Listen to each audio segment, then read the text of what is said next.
Hey everyone, welcome to the new and improved T4 show. It is March 4th, 2012. This is episode number 132. And yes, we are airing live now on the GFQ network. We've joined the GFQ network and want to thank Andrew and Suncast and everybody else for welcoming us with open arms, and also for the past week of really just changing over feeds, doing all the work that I have absolutely no idea where to start. And I want to thank Colm too, who's with us still. We didn't get rid of him, even though he seems to download stuff before every episode of the T4 show. How are you doing, Colm? That is a rumor. I'm doing excellent, Michael. It's great to be back. And yes, same show, but new surroundings. I don't know if you watch Tech News Weekly, Colm, but they do have a 6 strikes rule coming very shortly, so you better be careful about your downloading stuff. Oh, I've heard about that 6. I don't know. First of all, downloading, I don't know what you're talking about. Yeah, and exactly. yes, I have read it, and it doesn't really look that serious to me. Okay. So what do you think, Colm? We're here at the GFQ network. We're airing it live right now, guysfromqueens.com/live. And, I'm very excited about this new era of the T4 show and taking the next step to the next level. And not only with audio, but now having video up on iTunes and a whole bunch of other stuff coming in the future. So it's definitely a very exciting time for the show. Yeah, I have to agree. It's great that we're on GFQ. There's going to be one place you can go to see us. We're also going to be mixed in on the content that's streaming 24 hours a day on gfqlive.com. So check us out there. And the chat room. If you're watching us right now, make sure you're in the chat. If you want to change your name, hit the menu button and switch up your username. And you can ask us questions during the show. Both Michael and I and our producer, Andrew, are watching the chat room. Yeah, absolutely. Hey, it's going to have a unique thing too, because we technically are going to have sort of like 3 hosts of the show. We're going to check in with Andrew about certain things and have communication back and forth. So it really is going to mimic a real radio show, according to the radio station where they have the producer come in. And Andrew obviously hosts many shows here on the GFQ network. I want to tell you too, we have a bunch of different feeds, including Vaughn, Justin.tv, Ustream, and also strictly audio if you go to the site. Anything you have. Also, we are compatible with iOS devices, and I believe Android devices too. I'm sorry. What was that? What other devices? Compatible to stream on Android devices. That would be nice. Android devices, yes. Android, yeah. If you go to gfqlive.tv, you can watch on Android, iOS, and pretty much every other mobile platform. And Stitcher. Stitcher as well. So a lot of I love listening to my. Do you know what's great, Michael? There is a GFQ Stitcher channel where you can listen to the live feed whenever you want, and that's my go-to.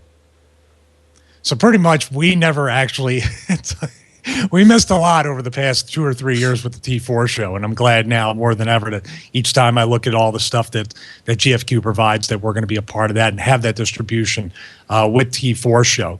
But we want to explain too that this episode, and I think the way we're going to go with the format, because on the GFQ network and even all around in video and audio podcast land, there's a ton of shows where we may be lost in the shuffle. So we've attempted over the past week to kind of like redefine our niche with the T4 show. And I think what we talked about was not just gadgets, Colm, but also unique gadgets, things that it makes us want to during the week before we stream every Monday at 2 p.m. to kind of go out there and find stuff that's not right out there on Mac Rumors, on Engadget or 2 Hour or Android Central. We want to actually go out and find the very unique items that are kind of like under the radar and talk about them every week. Yeah, I think that's where we are going to excel, is that we have such great communication with a lot of these like young indie developers. We have a lot of people who are making products that aren't like the big name Samsung and Apple's, but we're getting those products and we have direct line to those developers. So yeah, we're going to show a lot more products on the show, and it's something that we do anyway. You and I go to Best Buy just for fun, and we'll just see some device that we have to have, and then we'll contemplate buying it over and over again and finally leave with it. So yeah, agreed. And then it breaks. So we're kind of going to have the first story we're going to talk about, and it's kind of mainstream, but it's still something that's a niche involved in technology, sort of an expensive gadget not everybody will be interested in. But Apple's iWatch is said to be running full iOS. And for people that are saying iWatch, what are you talking about? For a long time, Apple now, they've passed the television rumors, and now they're over to the watch rumors. I own an iPod Nano, and I put it on a watch band from Hex. I love my iPod Nano watch, but I really do feel like this next step for Apple with the iWatch could be the market that they haven't touched yet, the market they used to have with the iPad, the market they have with the iPhone that didn't exist before. Do you think the watch rumors, first of all, are real? And do you think the watch would be something that the general public will eat up and buy? I think so many people are hungry for this. I've listened to multiple shows, and everyone talks about this wearable technology. I mean, we've had the Jawbone come out, and I was so excited for that. And the time I was ready to go buy one, I'm hearing reports that they're breaking and they were going away from the market. So then I went with the current, my Nike Plus armband, and I forget, what is the Fuel Band? And yes. I mean, I wear it every day, and I do check it. I use it mostly as a watch, but I check to see like if I've made my goal every day, and I sync it up. But I rarely have been checking the data, but I do use it. But like if an Apple one comes out, I mean, since I'm not in the Apple phone ecosystem right now, I don't know if it's something I'd really be that excited for. And it'd have to be like if it was $100, I think that's a no-brainer. I would probably get it day one. That's never gonna. Right. It's never gonna. So come there you go. I think this is great. And actually on the MacRumors.com article, if you could pull that up, you can see that the Hex watch band, the one we have, actually this is the color combination you have with the darker one with the silver iPod Nano. I have the silver on silver.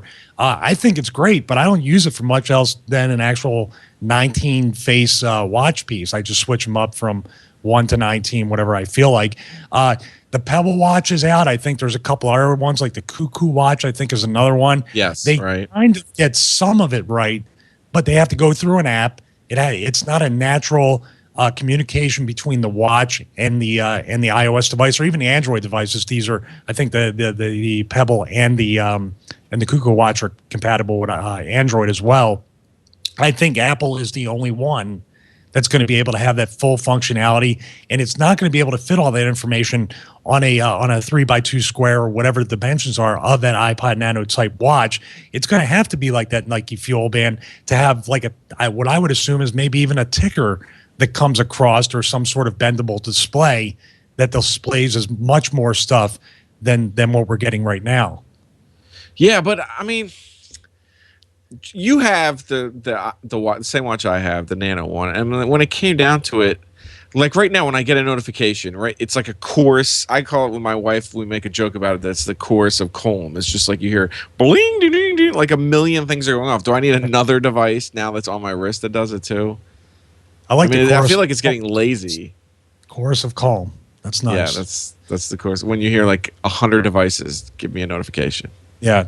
And one quick point about the last generation iPod Nano, like Jay Butler says, I was hoping the latest generation Nano was going to have Bluetooth, but they changed the form factor. That would have been my go-to gym everyday device. I've talked about that for even months before the event, hoping that the new iPod Nano wouldn't have the same form factor, but bring back video and also have Bluetooth so I can use Bluetooth headphones at the gym. My case would have been, or use would have been, P90X, the EDP Yoga, right here on my wrist, so I don't have a big iPad. I don't have to have a speaker. Wait, you want to watch DDP Yoga on your wrist? If it played video and it had Bluetooth to where I could hear the commands or the prompts like that, and I could look at my watch, which also, as a bonus, if it did heart rate, I mean, I would have everything I would need at the gym to do my video-based workouts. And you're talking about 8 or 16 gigs. If you use an iPhone or even an iPod version of that video, which is going to be even smaller, you can fit 3 or 4 full workout programs on the watch. Right. That's what that's my wish list right there. Your amazing, like, be-all end-all watch, though. What about you're going to need a battery like as big as a cell phone battery? So what are you going to do there? That's the problem. That device is going to last like 20 minutes. Well, that's the problem with the MacRumors article. They're saying they do have prototypes, but it is a battery issue with what they have. What I would say is if I could get 2 to 4 hours out of this watch, or even just 2 hours I could plug it in after every workout and basically use it with a plastic arm, not the metal one we have, but something that can endure sweat and not, not really irritate my wrist. That is a watch, an everyday workout watch for me, because you have to charge. I have to charge my iPhone every day. I have to charge sometimes my iPad every day. I'm fine with plugging a watch in and bringing it to the gym and then taking it off and not using it for the rest of the day. I'm totally fine with it. I just find that so much of a hassle, Michael. It's just that, and until they change battery technology. So let's be honest. You find working out a hassle. I mean, yes. Okay, I just wanted to clear that up. That's all. You can just eat right, and everything works out fine. Oh, stop it, Michael. I think he should live a healthy life like I do.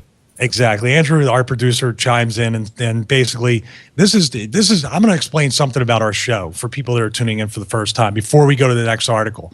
Here is the gist of our show, no matter what format. Colm calls me before the show and says, I have this great, amazing new fill in the blank. It's awesome. It's this or that. We do the show. I point out one or two things that are maybe not so great or amazing about it. Colm tells me I'm an idiot on the show. Then a day or two goes by and I get that text, and I know he's thinking about it because I don't hear from him for about 36 hours. Then he'll text me and be like, well, what were you saying about that thing? And I go, oh, yeah, I said this. Yeah, and then the next episode, he'll be like, well, it has a couple of things, but I like it. Then the second episode, it's garbage, it's a joke, I hate it, and I'm going back to your original suggestion, Michael. Welcome to the T4 show. There you go. There you go. That's pretty good. That pretty much summarizes the entire show. So let's go, and hopefully, from what I understand, this is not one of those things to follow your pattern. But you're wearing a hat that we want to talk about that has unique technology behind it. So I'll let you talk about its amazing qualities. And then next week, hopefully, you'll still feel that way. Yes, and I'm going to need Andrew's help, too. I sent a link. This is these hats that I'm wearing. I have another one here so I can show it to you guys up close. Hopefully, it'll focus in on that. If not, we'll go to the video. It has this new technology on it. It's a wicker technology, I believe is the marketing term, that moves the sweat away. That's one of the things. It has it's lighter than any hat they've ever made, and it also reflects sunlight. And there's a new marketing term that they're putting on clothes now. It's UPF, and we can play the video. Yeah. Is there sound or no sound? Am I just talking? Let me ask you a question before the sound comes up. There's the video. Now I see this as being a great use with the wicker technology. What I'd see a better use for this is maybe, do they have knit hats on this site for New Era? Knit hats would be great because keep your head cool. Those will probably come out during the the playoffs, because it'll be cold then. But I wanted to highlight these because, yes, these hats are the new thing. They have like alternate logos, so they are fashionable as well. But they're gonna start breaking these out not only all through spring training, but during the season. They're gonna throw them in like mostly Sunday games, I was reading, and this is probably the material that they're gonna move to full time, because the players are already saying in the articles I've read that they really enjoy how light they are, how they have the same feel as a hat.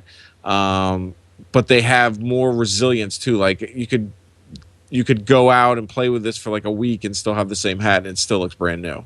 So I highly recommend you go check them out. New Era hats. You can follow them on Twitter. It's new. They've changed their Twitter 3 times, so I can't give you the exact one actually. But yeah, check them out. They have all different alternate logos, and that's all I'm going to be wearing from now on. Let me ask you a question. It seems like it does have, from what I've seen on the close-ups, it has a little bit of the characteristics of a knit hat. Does it? Does it feel like you're wearing a knit hat, or does it have that when I don't wear hats. I should, you say, my haircut, but I don't wear hats. But do you feel like you're wearing a knit hat that it doesn't have that band that's pushing against the side in the front of your head? No, it definitely feels like I'm wearing a Major League Baseball hat. It does not feel like a knit hat. But the difference is I don't feel like the ball of heat that basically the old Major League Baseball hats would keep in your head, and then you take off your hat and it'd be like letting out like just the heat. It's much cooler inside. Yeah. So what? No, not true, Michael. It's okay. It's our first episode, having a little technical difficulties. I think Colm is still downloading stuff, even though he claims he doesn't download at all. Nothing. Completely off. Okay, just checking. All right, so these are not available now. When are they going to be available again? No, they were available as of March 1st. So now go to your lids, or you can get them online. Pretty expensive, $35 a hat. Is that what the hats usually run for now? Well, here's the deal. Since I'm a hat guy, as Andrew likes to say, I have paid to be in their like lids club or whatever. So it's only $30 for me. Only how much? 30. You save $5 a hat. It's still a $30 hat. That's expensive. Yes, it is but I mean, you're not going to buy them all. You're going to buy like one or two. You'll probably buy one. I'm just ridiculous, and I'll just buy as many as possible.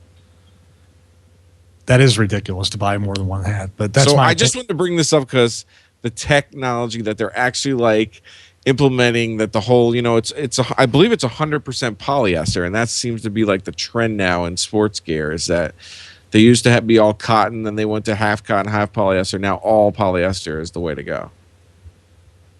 Isn't that weird? It is weird. It doesn't sound very comfortable, but I'll take you. I will try one of these hats out. I want to see Tampa Bay, the Rays. I'm not exactly crazy. I'm not exactly crazy about picking up like I don't understand. They have all these different colors. I'm looking at a San Francisco 49ers cap, and it's all green. It's so weird, the colors that they have. I like the old school, but that's not the new kind of hat. The old school Eagles hat with the white thing. It's white and green with the eagle on the side. That's $30. The new Phillies one is cool here. Or Tampa Bay. Tampa Bay is the really cool one. I don't care about Florida. I live in it. I don't care about the sports teams. We're not going to get into that. That's for your Nationals podcast. Well, Andrew can get the Mets one. All right. So we're going to go to the next. Hates it. What's that? Everyone hates my thing about the hats. I thought it was going to work. Just cutting it out. They don't know what you're saying. Why is it cutting out? It just is. That's all right. That's all right. You'll do. Whenever you're done downloading your stuff, I'm sure it'll improve. Everything is off. So, Colm, you still love the Note 2. We're going to talk a little bit about phones now real quick. Do you still love the Galaxy Note 2? Do you still think it's a better phone than the iPhone 5 or anything else out there? Yes, this is I think if you were looking to get a new phone, it's 2013, it's March, you need to go get one, go get the Note 2. I've been there, I've tried them all. But, there's a but. If you're someone who doesn't care that much about your phone and you just want it to work and you just want to be able to take pictures and text, then you should get an iPhone 5. So you still stand by your claim that the only thing that falls short on the Note 2 is the camera. That's the only thing the iPhone beats the Note had. I used to think that until I got an app, and then it makes me think that it's more a software thing. Oh, okay. Camera Zoom FX, right? Yes, Camera Zoom FX has really changed the phone on the Note 2. It really has, brought out the good things of the optics in it. Not that it has built-in. I mean, it is nice. It has those built-in Instagram-y type filters, but the way that I'm able to shoot things now in low light, in medium light, and they actually look good, like for the first time. Yeah, the regular camera app just doesn't do it justice. I'm actually getting the Note 2 tomorrow. AT&T's sending a review unit over. Oh, nice. That's Andrew, our producer. Andrew, quick question. And you too, Colm, have you guys checked out that YouTube video I saw? I showed you with that channel, My Color Screen, how you can tweak the Note or any other Android phone to have different skins using Nova Launcher. You can make it have rounded corners. You can make it have a minimalistic thing. You can give it a Windows Phone look. You can do all these different things with the lock screen. It's called, I think, My Color Screen. Remember, I emailed it to you, I think, on Friday. I think for someone like you or myself, it's fine, but I think Colm will just break his phone like he has the last 8 times he's rooted. That's true, when he rooted it. You don't have to root it, though. My phones work fine. You don't have to root it, though, and it's called My Color Screen, I believe. There's only like 40 or 47 videos up there, but each one is like a 20-minute video explaining exactly how to pimp out your Note 2. It's mostly the Note 2 or the Nexus 4, but you can use it on any Android phone as long as the processor and everything can handle it, which the Note 2 will definitely be able to handle this, and it looks incredible. It really does. Want to talk about, Andrew, you have the Nokia Lumia 920 you just sent back. I had it for a while. Colm had it for a while.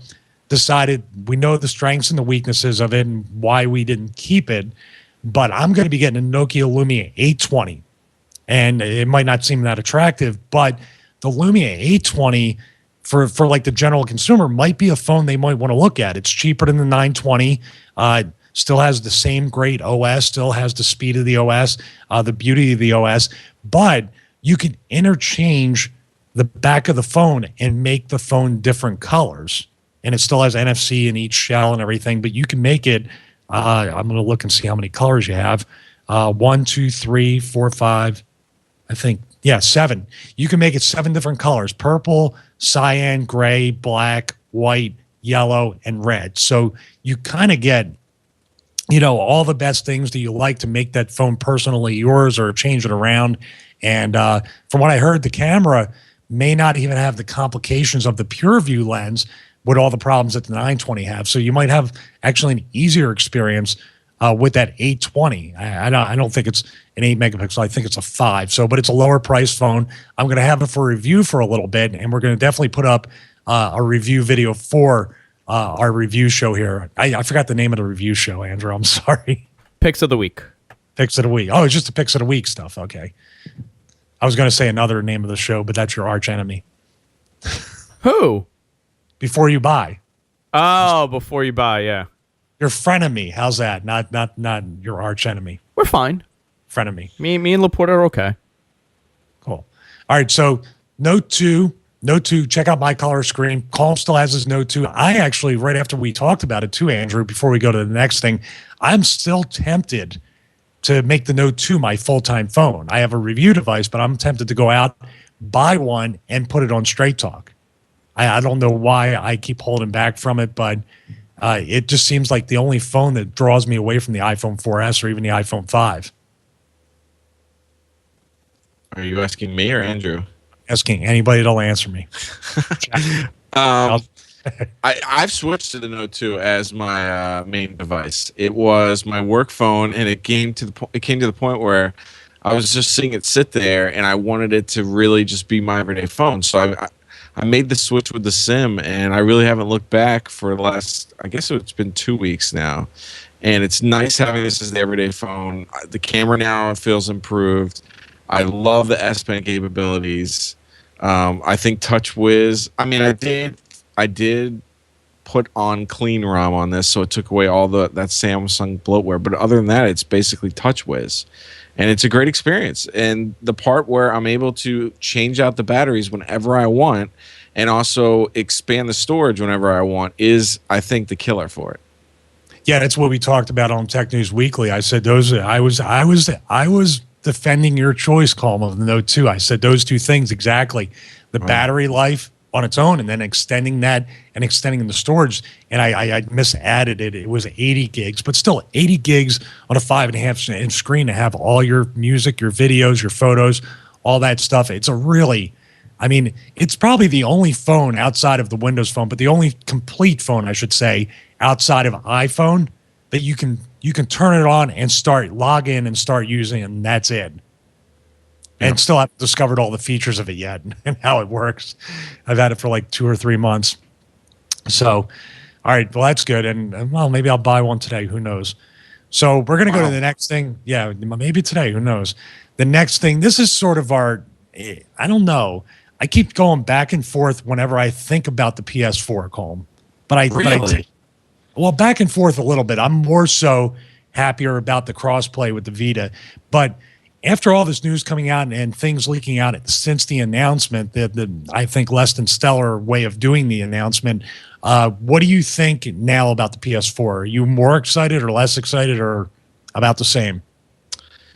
I'm about the same. I mean, I sat through that whole press conference, and I felt like I was fooled in a way into thinking they were going to actually show everything when I should have known it was just going to be a controller. So, but I mean, all this stuff that they're doing socially. What? Why would you assume they would never show the console?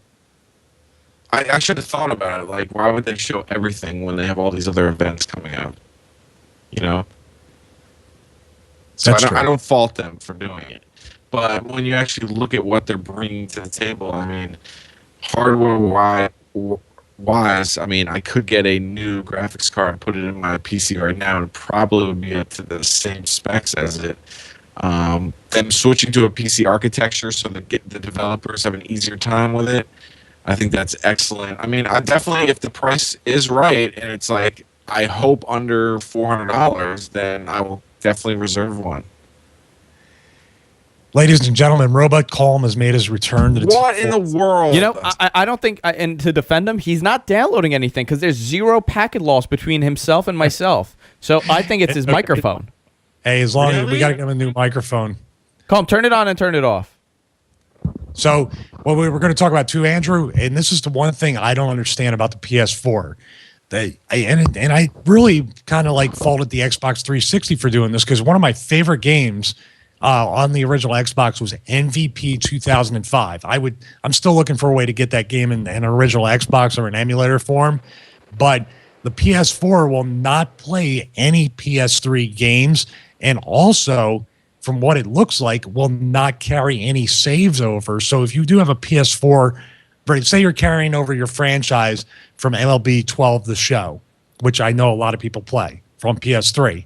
Correct. Then you want to get the PS4 version, or 2013, let's say, and you get MLB 2014. You're like, wow, my franchise is going great, and I want to continue. I got about 10 years left in it, and I really want to keep going.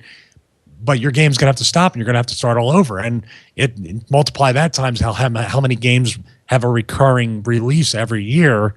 That's going to make a few people unhappy. I agree.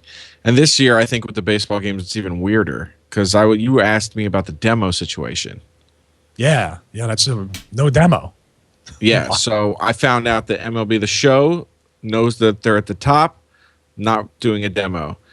And then you have is my audio terrible? Be honest. No, it's better.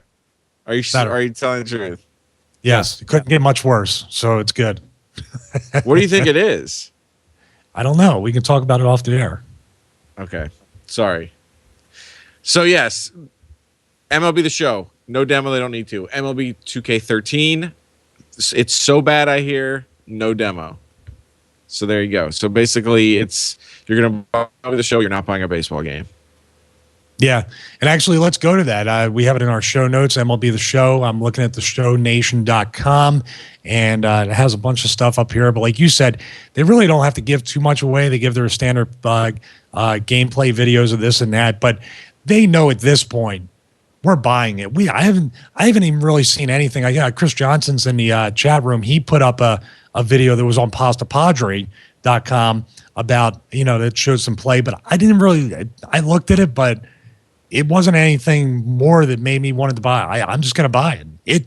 That and Madden, MLB The Show, and I'm not even a great baseball fan. That's how you know a game is great, when you're not a fan of the sport, but you're a fan of the game.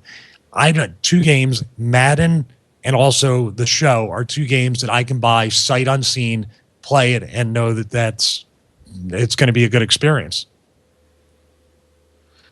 Yes, and I am trying to figure out my situation. But I got a question for you, Michael, while Colm tries to figure out his situation. Do you think that the fact that the PlayStation 4 doesn't have backwards compatibility with PS3 is going to affect sales in any way? No, I think the price tag of $600 is going to have the effect on people. I'm usually a first gen, or because of our tech review background, we usually try to buy things when they first come out. The PS4 at $600 is not going to make me. It's going to make me wait for the 360 or the 720 or the Xbox Next and try to say, okay, well, then I'll have a comparison. I'm still guessing without even looking at the next Xbox that the experience is going to be much better. The way you can use the second screen, because we have smart glass even on our iPhones, Android devices, and of course Windows Phone, to show us how beautiful it's going to be. And like I said on Tech News Weekly, Andrew, the Vita can't even communicate with the PS3 properly half the time, and those are two Sony products that are built to work together. Yeah, we're also in a different time than we were. Things have changed since 2006, 2007. I think there's so much competition now for gaming and for the console, because you have the iPad, you have the iPod Touch, you have the iPad Mini, you have your iPhone, and plus every other Android-based console that's going to be coming out this year. Yeah. Speaking of consoles, Colm's a huge supporter of Steam, and I think Steam's going to be the wild card because you're talking about pricing that is in line with what iOS games are, maybe a little bit more. It's in between that $6.99 and $9.99, and then all the way up to $60. And who knows if these games aren't going to be $70, Andrew, for these new next generation systems. Oh no, it's going to be. I mean, I'm expecting it to be like $70. Yeah, I'm not surprised. I think where they're going to suffer is the casual gamer. I don't think the casual gamer is going to go out and buy a $600 console for their living room that they're going to turn on twice a year. Right. Yeah. Are you better, Colm? I think so. How does this sound? You are. It sounds amazing. Right really? Now. Okay. Andrew is like a genius once again. Talk while you can. Go. All right, the PS4, like I was saying, I'm pretty excited for. Obviously, it's a new console, but we're gonna have to see. Like, the whole thing here that's really weird is that this is Sony's attempt now that when you make this leap, you're gonna have an ID you're gonna be able to purchase games, and then you'll be able to take that library like wherever you go. So all those people in the past that have like huge bookcases with tons of games are just left out, and that is awesome in the cold. God, I am not having a great show. Yeah, it's like a comedy of errors with you. That's okay though. I'm going to go to the chat room real quick and talk. D Child says in the chat room, I only bought a launch PS3 and was able to play PS2 games on it. So the first generation of that PS3, the really big one, I think with the 4 USB ports or 2 of them, that's your backwards compatible PS3, I think, with PS2.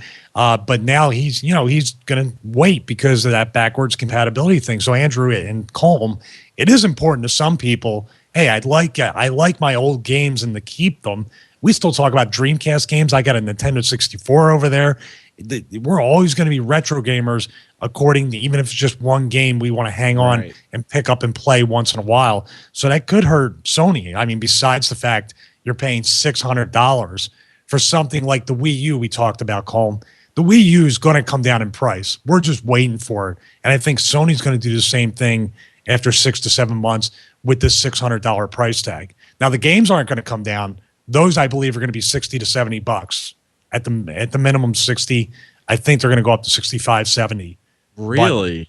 But I do. That's what Andrew was saying. I think we're going to enter in a different pricing market where you're going to have your free to plays here. You're going to have your 60, or as you say, I could see $65, $70 games here.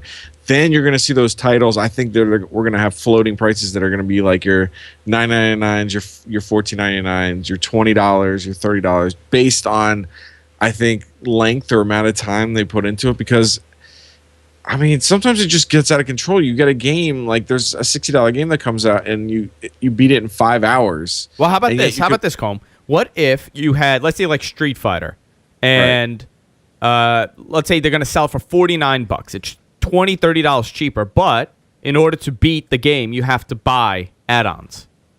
You have to buy, either you get the achievements or you could purchase the achievements to unlock the next stage. Just like the iPad. I mean, that's an interesting concept.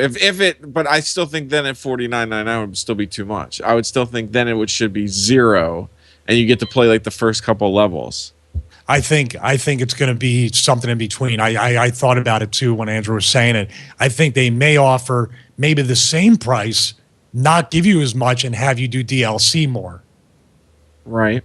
So it's a trick. It's what they're doing already now. You're paying $59.99, but there's only a certain amount of things. What they do is they strip the game down and they offer, instead of 13 levels, they offer you 8, and they offer 5 DLCs to keep you moving. And they'll generate. Well, the other thing, I mean, that's that big DLC argument. Sorry, there's that big DLC argument right now where they're saying, like, you have these DLCs, and should the main game experience be inside that $59.99 gameplay? Like, should that experience be there, or do you have to pay to get the full experience instead of there are just things that don't matter to the story? So I don't know. It's the $59.99 is the gate opener to actually spending the real money to get the real game experience. You're paying, and I feel like that's too high. I think that's too high. I agree.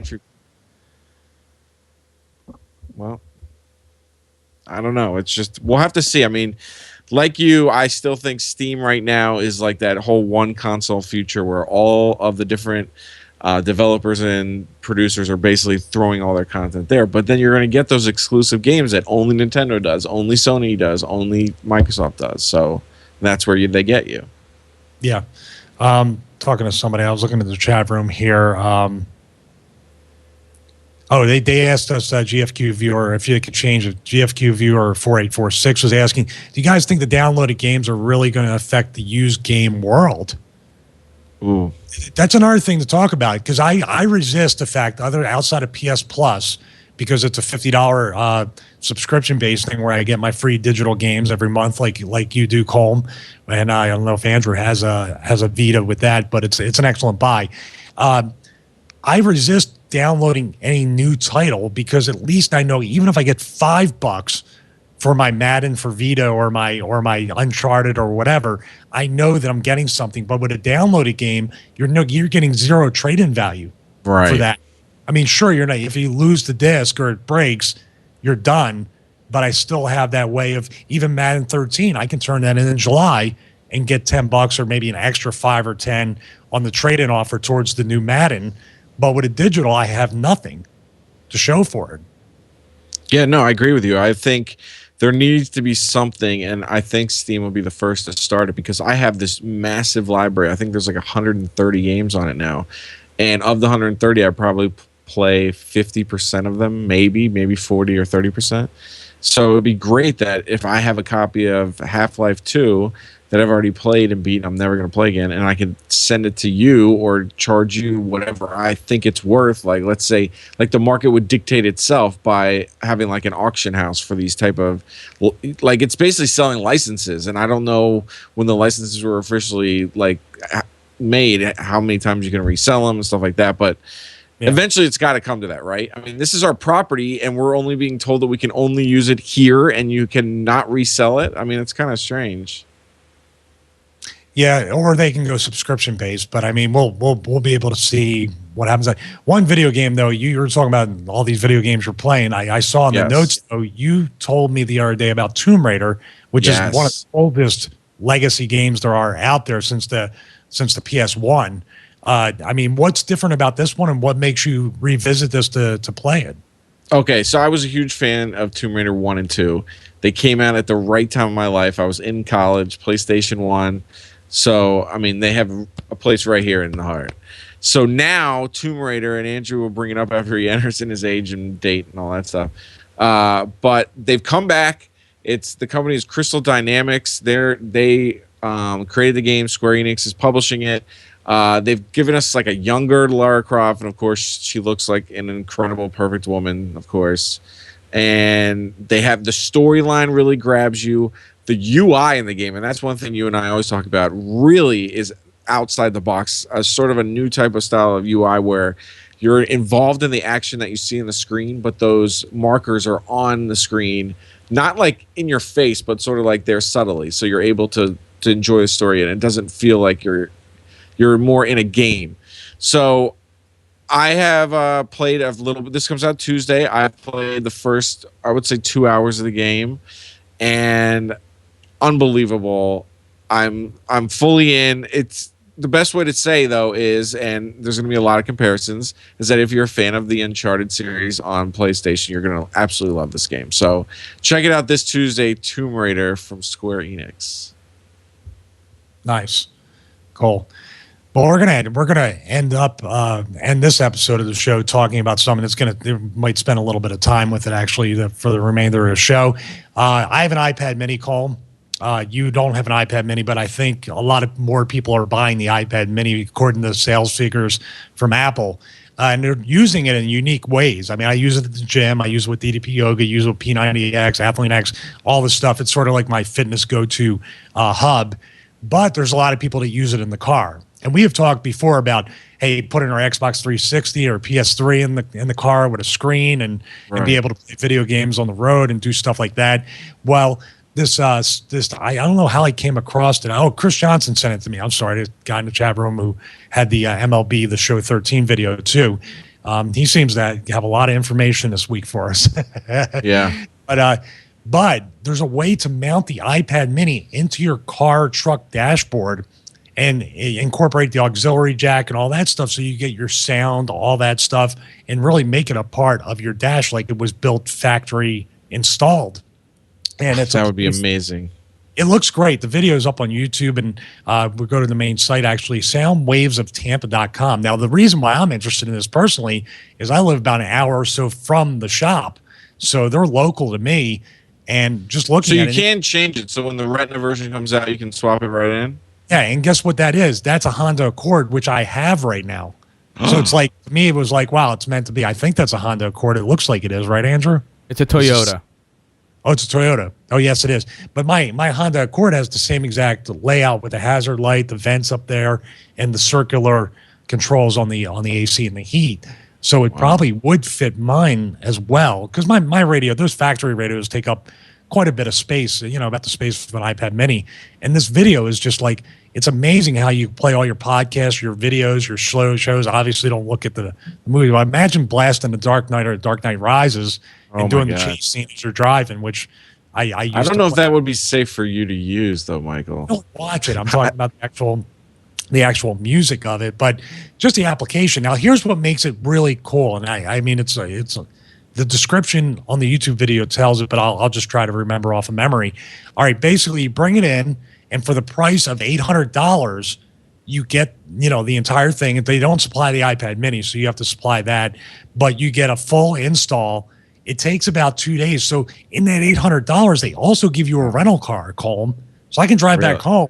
And then, have a car to drive around for a couple of days, use it, and then drive it back. So I think little things like that, offering you a rental car while they do the install, is a nice little touch by Soundwaves of Tampa. And they have a ton of other mods that they do and everything. So even if you don't want the iPad Mini, this looks like a great place if you're in the Tampa area or even Orlando, where I am, to go get some really cool stuff done to your car or truck. And they're not a sponsor or anything. I just saw this and thought, we're talking about unique gadgets or unique ways to use your gadgets. I think this is a great way to end the first episode of our new format. What do you think? If I could do this, I would do this immediately. I mean, there's someone in the chat, maybe closer to me, that says that he's been doing them for ACH 44243. He's been doing it for a while now. You know what? I mean, it makes sense. I mean, how many times do I go in my car? I have to hook up my phone, or I bring the Nexus 7. I have to open up Spotify or Slacker Radio and get to where I want to go. It'd be great if it's just right there in the thing. But would you be the type of person, how like when you were that kid and growing up and you had your car with your little head unit that you would take off? Like, would you be that guy that's going to constantly put it in and out? You'd start getting lazy. Well, I don't know. From the video, it looks like it's a permanent install. I thought it wasn't at first, but I hope it's not. But no, he slid it in. No, it comes out. It comes out. All right, it comes out. Okay. I got too excited to watch the whole video. Yeah, so then when you get the iPad Retina, I can make fun of you because you have to switch it. What is with you? The iPad Mini is a perfectly fine 7.9-inch tablet. I love the form factor. I love the use for it. I will say this about Apple. For some reason, the iPad 2 could not run the same things as the iPad Mini does. So they really did, I think, in turn, lock down some of the things with iPad 2 because it's essentially the same exact tablet. But you can't do Siri on the 2. It seems faster on the iPad Mini, and I don't know why, but there's certain enhancements on that they can't do with the 2. So interesting. You know what? I love the iPad Mini. I didn't think I would. We buried it when we talked about it on the event, but I've grown to love it, and I think I'm definitely don't see myself going back to anything bigger than that size tablet. I think that's it. It's over. Wow. Yeah. Really? I was sitting with mine the other day, and I was thinking, I was like, could I go smaller? I'm like, I don't think so. But you're talking about the bezel. I mean, it's the same thing. You're really talking about almost the same amount of screen space when you take that bezel out of the picture for the regular size iPad. It's still an inch smaller, right? It's 9 instead of 10. Oh man, it's not Retina, Andrew. Retina. What do you think? I would like a Retina that size. I mean, I would like a Retina anything. If my option is Retina or non-Retina, I'll pick the Retina. So there you go. Michael tries to convince himself he doesn't need Retina. It's perfectly fine, guys. It's perfectly fine. You don't even notice it. So, Michael? all right. Well, I think the application of this is a lot smarter to do with the iPad Mini in your car or truck than a 10 or 11-inch tablet. It's going to take away too much room. There's no dashboard that supports that size tablet. So you're going to have to go with the Mini. Like the chat room said, there's a place in Connecticut too. I guess he said it's up his way, I think. But down in Tampa, this place looks like they really do a great job, and they have a lot of people who make great comments on that. For $800 seems very expensive, but they're literally rebuilding your dashboard and giving you a car for 2 days. So I think that extra added bonus makes it a great value with that. I think that's all. I mean, if you did that, of course, I'd be like blown away. It's like it feels like the future. Well, I would do it if you're going to keep don't trade your truck or car in after 6 months, because it's not really going to be a really good thing financially for you to do. Not a smart thing. Less the dealer looks at it and says, "Man, it's so cool. Can include the iPad Mini, and we'll call it a deal." If you sold the car, you'd have to include the Mini. I mean, it'd have to. Or they buy one and I take like whatever off it. I'm not selling it though. Like, I'm going to have it for a while. I just got it. What, you're going to have it for a while when the iPad Retina comes up? Oh God, Andrew, that's what I'm buying. Like, if we're going to move forward, this whole thing on GFQ Network, you got to get off the the Retina. I can't say it. He's an Apple fanboy. I don't know where I'm an Apple fanboy. I have one No, Apple you're device. not an Apple fanboy anymore. No way you're an Apple fanboy. You're not. I'm not. You're an Android fanboy now. You're officially an Android fanboy. I am. Yes. The superior operating system. Okay. So you're not allowed to talk about it anymore. Kevin Rose uses it too now. I found out he's copying me. You're a Kevin Rose fanboy now. No, I'd never said that. I'm just explaining. You love Kevin Rose. That is a rumor. You wish you came out with milk. We actually have to. So we skipped the whole segments of sponsors because we didn't work out the format fully with this first episode. Do we have any sponsors, Andrew? We'd like to thank, because you have done a great job bringing a lot of people on board with GFQ Network. Nothing this week, but next week we'll have a couple sponsors. Okay, so you've done a terrible job of bringing sponsors on the team. Netflix. You guys have Netflix next week. We have Netflix. Okay, I love Netflix. That's the only. I read that too. I wrote that down. I love Netflix. I actually do love Netflix. I watch Batman Under Red Hood, Batman Justice League Doom, and my girlfriend really loves watching that every night before we go to sleep. She doesn't complain about that at all. She doesn't understand that I can watch all the Batman stuff, including The Dark Knight Rises, every single night before I go to bed and never get tired of it. It's a mystery to her. And I watch it on Netflix every night. Huh. I use it to watch Sesame Street. I noticed. We share our Netflix. Don't talk about that. We share Netflix, Andrew. We have that kind of commitment to the T4. It's really sweet, actually. No, it's not.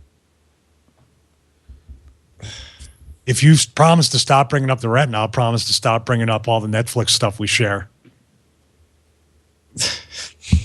Okay, well, let's move on. Okay, well, that's about all we have. I mean, we just covered all this stuff. Like I said about the soundwavesoftampa.com, check that out if you're interested in doing stuff like that. If you can find somebody who can do it in your area, I think it's a great, unique way to use your iPad Mini and integrate your audio and video, and even your GPS experience into the car directly without having to. Waze would be awesome on that. Waze too. Waze, all sorts of stuff you can do through that. And even if you have your 4G iPad and you're willing to use the data, you can actually use it as a phone via Bluetooth. I don't know how I'm ever going to get off that iPad 3. That thing is so important to me. You wouldn't think so, but I love that machine. Understood. Any kind of iPad, I think, is a great tablet. So it is. Okay, so we're going to be back talking about Mondays at 2 p.m. That is going to be our time for the foreseeable future. Hopefully, permanently. It seems to work out for both of us. Works out for Andrew as well. And just catch us every Monday at 2 p.m.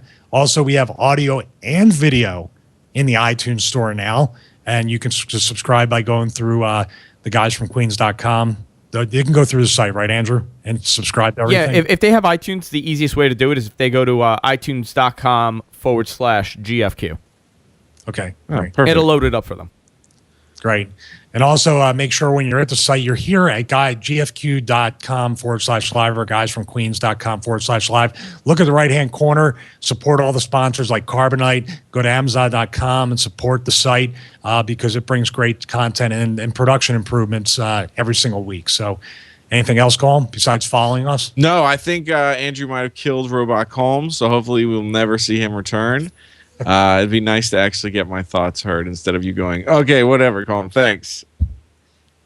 Actually, it was quite nice to only hear half the stuff you had to say. It was a pleasant change to the show. But you can follow Culmination when he writes in full sentences, or maybe Robot Colm will write in half sentences.